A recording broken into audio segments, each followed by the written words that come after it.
Hi, my name is Colin Skipperwing Bird, and welcome to a special subset of Skipperwing Draws a Thing, process videos for the Crimson Fly animated comic strip.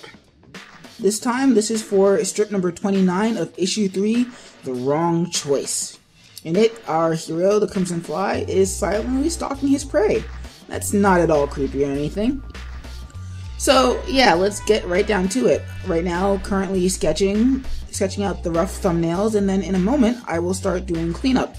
I like to have everything going in the same program, which is why I'm doing it in Flash rather than sketching in, say, Photoshop or what are the other programs that are really actually much better for illustration. Manga Studio, which you should totally pay for and not pirate at all. Once I'm done sketching, I start working on cleanup, and I start by first breaking down all the panels into their own individual symbols. Symbols basically are sort of like mini compositions for those who aren't native Flash speakers. And then I copy a series of layers that I use as a template into those mini compositions, and then just go to town from there. I like working in Flash mostly because I don't really feel restricted by the whole border. I can paint outside the border and it's not really a problem. But and also I like doing my lettering in Flash, as you can see, where I can just resize the paragraph line rather than having to make sure that everything fits. That being said, I do take very good care in my scripts to make sure that there is enough room on my panels, so that way, you know, it's not all walls and walls of text and no action. So this strip in particular was really funny because a conundrum I always have with strips that either have a lot of talking or not a lot of action, and those aren't really, and yes, those can sometimes be mutually exclusive, they're not always, is that sometimes just because you can do something doesn't mean you should, to steal a quote from Jurassic Park. So sometimes there are strips where it's just better to have people read them rather than actually having them go through and here's a guy who is just doing a loop cycle because animation! And sometimes it's just better to just have readers appreciate the art.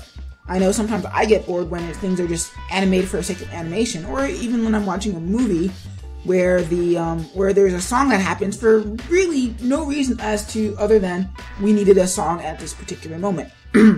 Certain Disney movies. So this one was one of those strips where I wasn't really sure whether it needed to be animated or not. And I had this gut feeling that I could do it, but I didn't have to do it. And the thing is, when I don't have to animate, that means I have more time to incorporate more strips rather than spending the full week, or sometimes week and a half, or sometimes 2 weeks animating. So it allows me to move on to the next thing faster as opposed to trying to make the one thing look good. But I sat down and talked about it with a friend, and not to throw them under the bus, but they convinced me, and not so much that they convinced me as they just kind of reminded me of the truth that it would have looked better just to have that little bits of animation in there. So I started off with this, actually started off with the first panel where it's just little sheets, like having the camera move, having the text move, and then I moved into the second panel that you're seeing animated right now, and I thought, no, this actually looks a lot better fully animated. So I did my roughs, and what you can see me doing right now, all traditional stuff. And what I like to do with those is I go through and I do the keyframes first, and I work out the timing through those keys, or storyboards. And really you do storyboards and then keyframes, but I find for me, my keyframes really end up actually being my storyboards end up actually being my keyframes. So I decide I just do those first, and then once I do my keyframes, the ones that tell me the poses that need to happen, then I figure out what the timing is supposed to be, and then after that, I go in and fill in some in-betweens. So that's what's happening with those yellow and red shapes with the Second Thief and the Crimson Fly.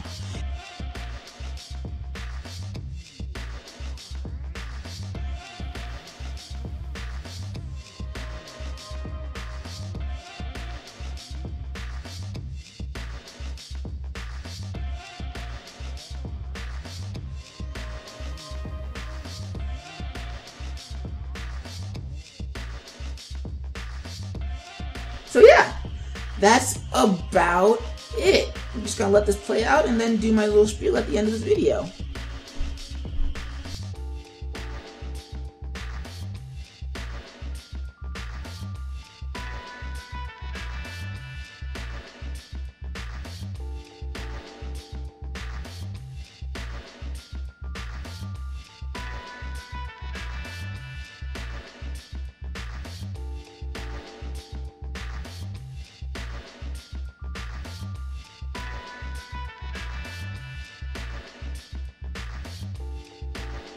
And that's it for today's video.